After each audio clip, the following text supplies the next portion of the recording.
السلام عليكم استاذ حيدر، مساء الخير عليك. وعليكم السلام. مساء الخير على ضيوفك الكرام. يا اهلا وسهلا. صراحه يعني انتابني الفضول لما اشاهد الاخ سامي عيسى هذه تصريحاته الناريه، واللي ظاهر انه ماكو احد يرد بشكل صحيح، مع اعتزاز احترام الكابتن حسن احمد معاك على المباشر.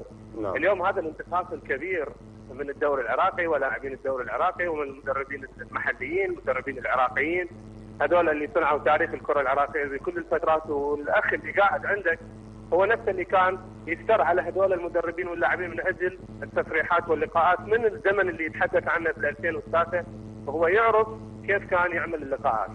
فالاصلح والانسب والافضل انه يكون طرحه اكثر احترام ويكون اكثر لباقه ويعرف كيف يتعامل مع الناس. ما عندنا مدرب يشتغل في توب 6. خليني اكمل كلامي ولا تجاوبني. انا دا اكلم حيدر. اسمعني، والناس خليه يكمل وجاوب عليه. انا قلت ما عندنا مدرب يشتغل في التوب 6. فسر لي اياها. اطرح فكرتي وبعدين علق.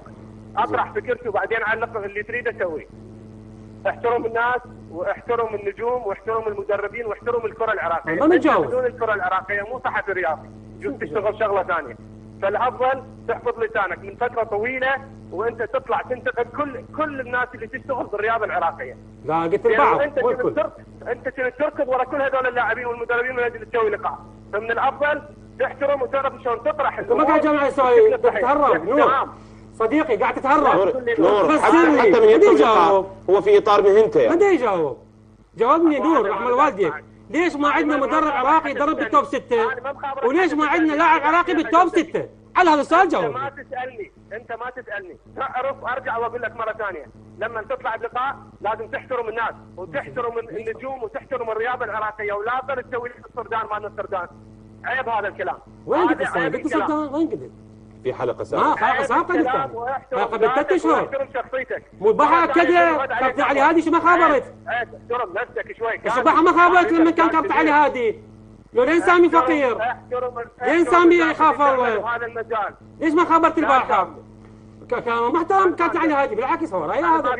وبالعكس التلفزيون ليش ما خابرت؟ صوتك عالي وتريد بهاي انا صوتي عالي الناس وتريد تشوف. انت ما تجاوب. فمن الافضل اللي اقول لك عليه انصحك نصيحه، صح انت اكبر مني لكن انصحك نصيحه. ما يجاوب. تبحث عن الاشياء الجيده اللي تطرحها. قلت دوري زين هالموسم وقلت دوري زين. لا تصير صوت نشاز حتى في سبيل كم واحد يصفق لك، هذا افضل. وارجع واقول لك اذكر تاريخك زين واعرف شلون كنت تتعامل ويا الرياضيين. لا تحسيني بالماضي. لا تحسيني بالماضي. شكرا جزيلا. شكرا جزيلا.